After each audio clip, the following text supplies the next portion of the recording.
इस केस में जल्दबाजी मत करिए, थोड़ा भागने दीजिए, परेशान होने दीजिए। अरे जरा जूते चप्पल घिसने तो दीजिए। मैं चाहता हूं कि उन्हें भी मालूम पड़े कि सम्राट सिंह राठौर किस बला का नाम है। केस तो हम यूं जीत जाएंगे। कल मैं कोर्ट से हियरिंग की डेट ले लूंगा और शाम को आपको तलाक भी मिल जाएगा और आपका बच्चा भी आपके पास होगा, लेकिन मजा नहीं आएगा। और सम्राट जी, मैं भी देखना चाहता हूं कि झांसी में निरंजन खन्ना के खिलाफ वो किस वकील को खड़ा करती हैं। इट्स इम्पॉसिबल, कोई खड़ा ही नहीं होगा।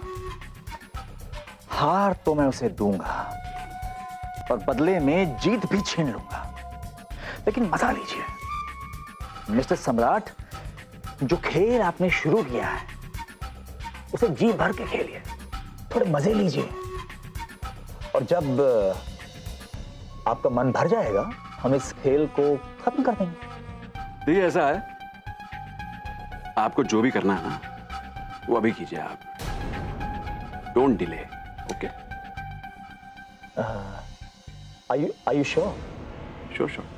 नहीं, क्योंकि आप तो यही चाहते थे ना कि आप अपनी पत्नी को इमोशनली, फाइनेंशियली, फिजिकली तबाह कर दें, डिस्ट्रॉय करना चाहते थे। उन्हें अपनी पाई पाई लगा देने दीजिए, और एक बार जब वो पूरी तरह से खाली हो जाए, कंगाल हो जाए, अरे तब वार करने का मजा ही कुछ और होगा। सीरियसली। मिस्टर निरंजन, आप बहुत स्मार्ट हैं। अरे थैंक यू। पर मैं भी आपका बाप नहीं तो कंधे से कंधा मिला के चलने वाला 1.5 सियाना जरूर हूं। तो ऐसा हमारा भी तो बहेगा भाई साहब। अब जैसा कि मैं देख ही रहा हूं, आपके साथ खड़े होकर लेने वाली सांसों के भी पैसे ले लेते हैं आप मुझसे। You charge me for that also. तब उसको नुकसान पहुंचाने के लिए मैं आपको पैसा क्यों दूं, ये मुझे बताइए आप। अरे नोटों का पेड़ समझ लियो मुझे वकील साहब, जिसके पत्ते उस बकरी के नाम पे खाएंगे आप। हाँ जी।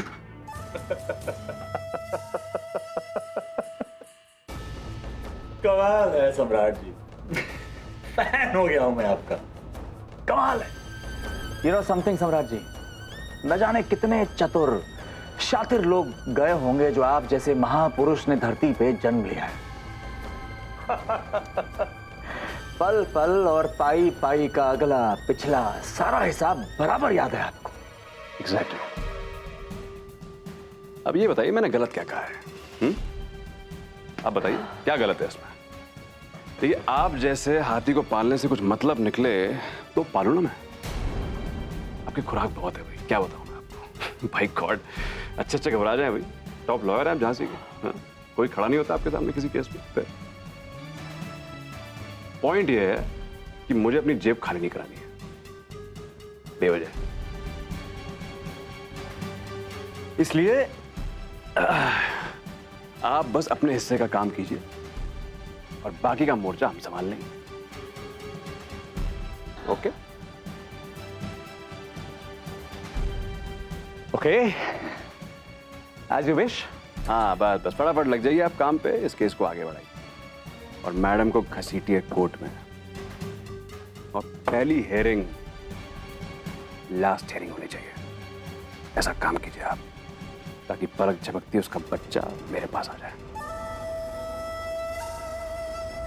क्योंकि मैडम की सबसे बड़ी हैरेसमेंट तो तभी होगी जब उसका लाडला उससे छिन जाएगा, जिसके लिए उसने एक कदम उठाया है। उसके बाद उसके पास हारने के लिए कुछ नहीं होगा। As you wish.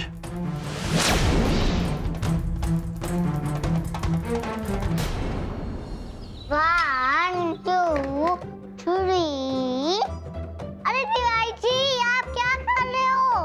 आप पहले सब्जी में नमक डाल चुके थे। ज्यादा चालाक बनने की कोशिश मत करो। देखो, पहले ही बहुत बार मुझे फंसा चुके हो ऐसे झूठ मूठ बोलकर, समझे? नहीं तिवारी जी, सच्ची में आपने अभी नमक डाला था ना? चुपचाप बैठे रहो भाई, हमें मालूम है क्या डाला है क्या नहीं डाला है। गिनती याद करो। अरे अरे, ओहो तिवारी जी, आपने सही सब्जी खराब कर दी ना। अब आज के दूध रोटी खाकर रहना पड़ेगा। हाँ तो ठीक है, दूध रोटी खा लेना। हाँ।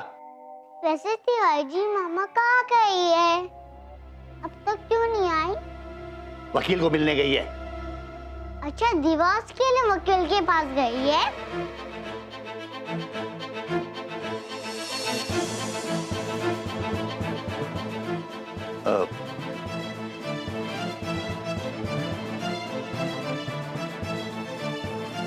हाँ बेटा।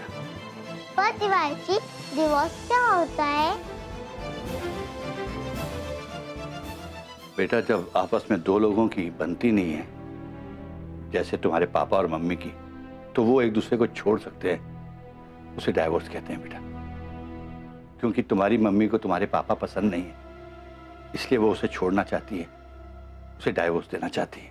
तो मुझे भी पापा को डिवोर्स देना चाहिए। तिवारी जी, मुझे भी बिल्कुल नहीं पसंद पापा। अरे तिवारी जी, शौर्य, अरे कहाँ हो तुम लोग? दरवाजा खुला है। अच्छा, यहाँ हैं दोनों। इतनी क्यों लगा दी? शौर्य बेटा, गलत बात, हमने आपसे मना किया था ना ऊपर नहीं बैठना। तिवारी जी, आप क्या कर रहे हैं? उतारो उसको। मैं उतार रहा हूँ जी। आइया आइया आइया जी। क्या करो सुषमा?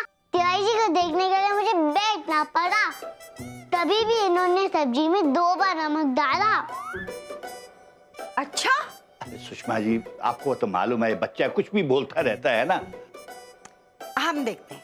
अरे एक मिनट रुकिए, आप इसमें नमक देख लीजिए, आप खुद ही देख लीजिए इसमें नमक है कि नहीं है।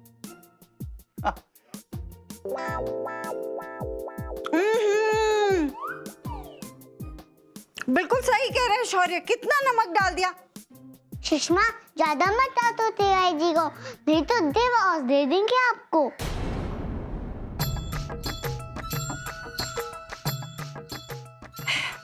तिवारी जी, कैसी बातें कर रहे हैं इससे?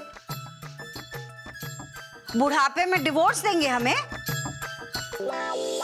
अरे रिक्शा, भैया सुनिए, रिक्शा। कोई रिक्शा क्यों नहीं रुक रहा है? बस भी नहीं आ रही है, अजीब बात है। जी मैडम, आपको पता नहीं आज ऑटो और बस की स्ट्राइक है? कोई नहीं रुकेगा यहाँ पे। क्या बात कर रहे हैं आप? सुबह ही तो हम बस से आए हैं। पर 2 बजे के बाद तो बस भी बंद हो गई मैडम। हे भगवान, अब घर कैसे जाएंगे हम? हे भगवान। वैसे मैडम, आपको जाना कहाँ है? जहाँ बोल देगी छोड़ दूंगा। पर हाँ मैडम, एक बात और, वैसे बाइक पे जगह तो नहीं है, आप बीच में आके बैठ जाइए। हाँ, लेकिन जरा कस के पकड़िएगा। अरे घबराइए मत मैडम, गिरने नहीं देंगे आपको। वैसे भी इतना एडजस्टमेंट तो कर ही सकते हैं खूबसूरत लेडी के लिए। मैडम, चुपचाप जाइए यहाँ से, नहीं तो किसी एडजस्टमेंट के लायक नहीं रहेंगे आप दोनों। अरे मैडम तो बढ़ गई। अरे मैडम, हम तो आपकी हेल्प करना चाहते थे, साथ ही साथ हमारा भी भला हो जाता। अरे चल।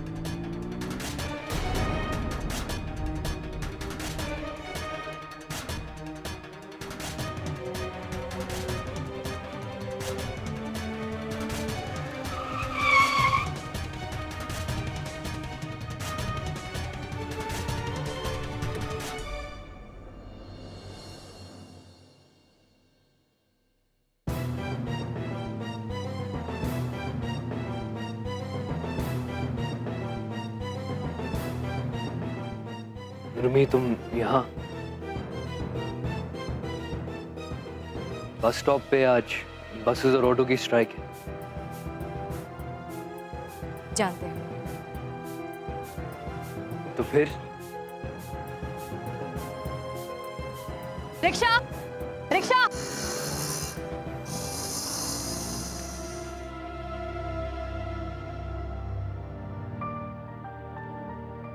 आज कोई रिक्शा रुकेगा नहीं। चलो मैं घर छोड़ देता हूँ तुम्हें। उसकी कोई जरूरत नहीं है शान, हम चले जाएंगे। और कैसे जाओगी तुम? आपको फिक्र करने की कोई जरूरत नहीं है, किसी भी तरह से चले जाएंगे हम। उर्मी, जिद करने की जरूरत नहीं है, बेवजह पैदल चल के जाओगी क्या? हाँ, उर्मी, मैंने कहा पागलपन छोड़ो, गाड़ी में बैठो, चाहे तो मुझसे बात मत करना। सुनसान इलाका, इट्स नॉट सेफ उर्मी।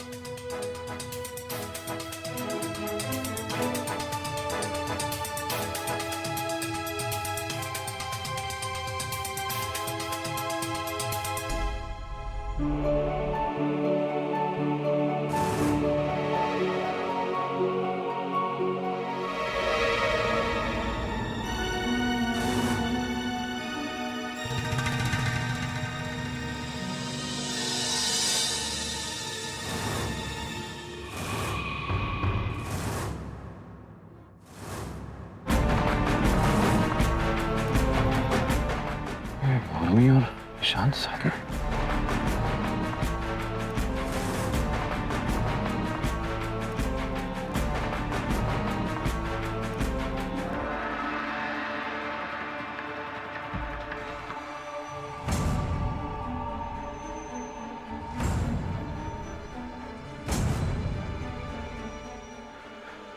बेटा जी,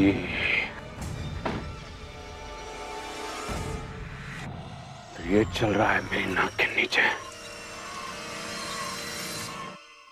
ये ईशान दी ग्रेट मेरी बीवी के दुख का सहारा बन गया है। चक्कर चल रहा है दोनों में,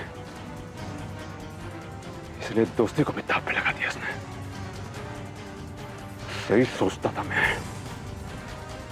इस साले ईशान की बुरी नजर शुरू से थी मेरी बीवी पर, आज